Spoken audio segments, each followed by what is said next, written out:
created rich people first, and then showed them the world they would own. And when they came to a field with thousands of headless bodies with torsos and hands like iron, God told them the headless bodies were destined to be poor workers. The rich cried out, "But these heroes with their iron muscles will crush us." "Don't be frightened," answered God. "I shall place very small heads and brains on their bodies, so until they develop them, you've nothing to fear."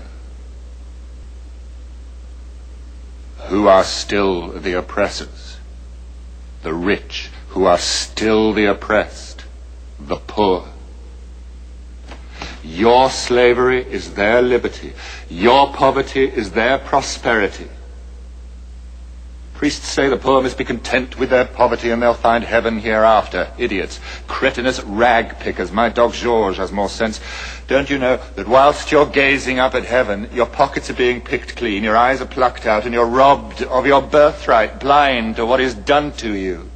Christ's priests seized mankind in its cradle and broke the bad news, saying, "You shapeless stench, you can never be anything but filthy. Your only chance of winning a pardon for being so filthy is if you bow low in perfect humility in the face of all the afflictions, sorrows, and injustices heaped upon you. You're poor, and you stay poor. That is how it is meant to be. Life is a bitter ordeal. Don't speak out. Just try and save your worthless soul. You won't be able to, but you'll give us less trouble by trying. And when the time comes for you to die croaking, the darkness will be as hard to bear as the daylight ever was." Oh. The church knows its business. It offers fear and punishment, not happiness, certainly not liberty, only servitude, forever and forever. Religion is a liar and a cheat. Yet still you hunger for it. That's why you've sent for me.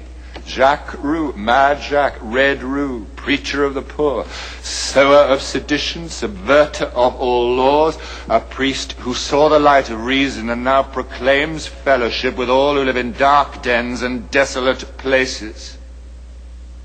It's fitting that I should preach perhaps my last sermon in a ruined church in the parish of St. Nicholas, Summer's End.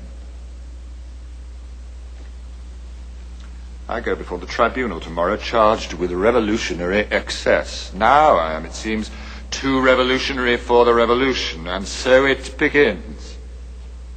When power rested in one man, King Louis, all sorts complained of oppression, and the nobility, middle, and moneyed men called on the poor to help. Together, we lopped off that top branch of tyranny, but the tree still stands and spreads. New branches hide the sun of freedom from the poor. The Revolutionary Tribunal is one such. I don't recognize its authority to judge me. Only the poor of St. Nicholas can do that. I come here to lay the rags and tatters of my life before my peers. Habits are hard to break, citizens. I come to confess me. Hear my confession. Do not forgive me, Father, for I have not sinned. My own father had 12 children, and as I was the cleverest, he rid himself of me by sending me to school at the Angoulême Seminary.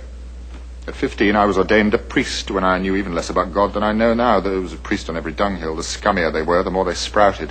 But I stayed on and became professor of philosophy, teaching students to bear with fortitude the misfortunes of others. Like religion, philosophy solves the problems of the past and the future, never the present. In 79, the Angoulême students rioted over the agony they saw around them and killed a cook by accident. As a suspect teacher with ideas, I was arrested and imprisoned, though I had nothing to do with the incident. A month or so later, I was released. No trial, no inquiry. Authority had decreed it, and I had no say in the matter whether I was to be free or in chains. This is how fires are kindled. Afterwards, I spent 4 years in the chair of experimental medicine at Angoulême, but medicine proved equally useless. Physicians know even less than philosophers and priests gangrened together. They lie. They all lie. Isn't that so, Georges? You tell him. I've grown hoarse in the telling. In 89, I was given this poor parish of St. Nicholas. And I was born into the real world of starvation and misery, and I saw the horror and the hope, too, for the revolution burst over us, smashed the clamps that held us down, and swept us up with its transforming power. We opened a book we'd never read, and on the first page was the word liberty. Listen.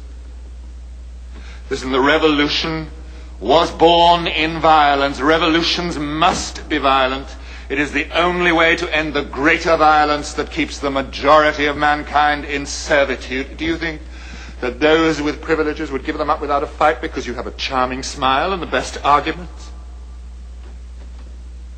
Adjuro. Adjuro. I renounced my alliance to Rome and gave it to France.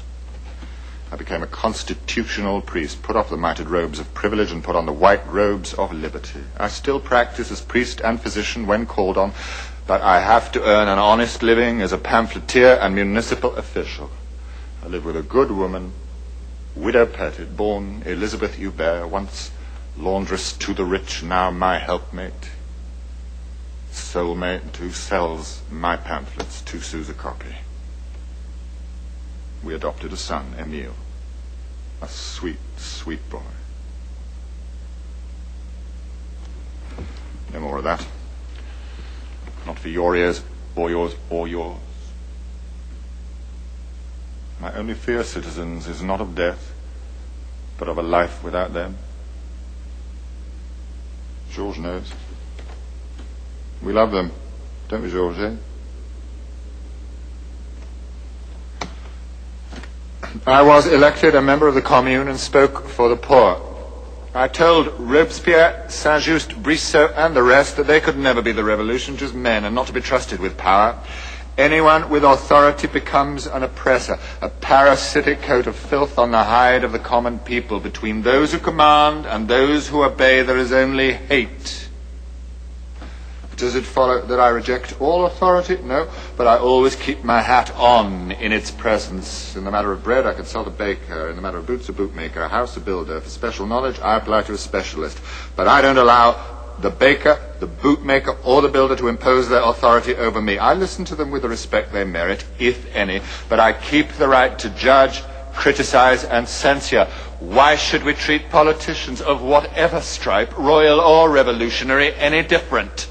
I listen to King Louis, Mirabeau, Lafayette, the same way I listen to the baker and the bootmaker. Don't be fooled by those who set themselves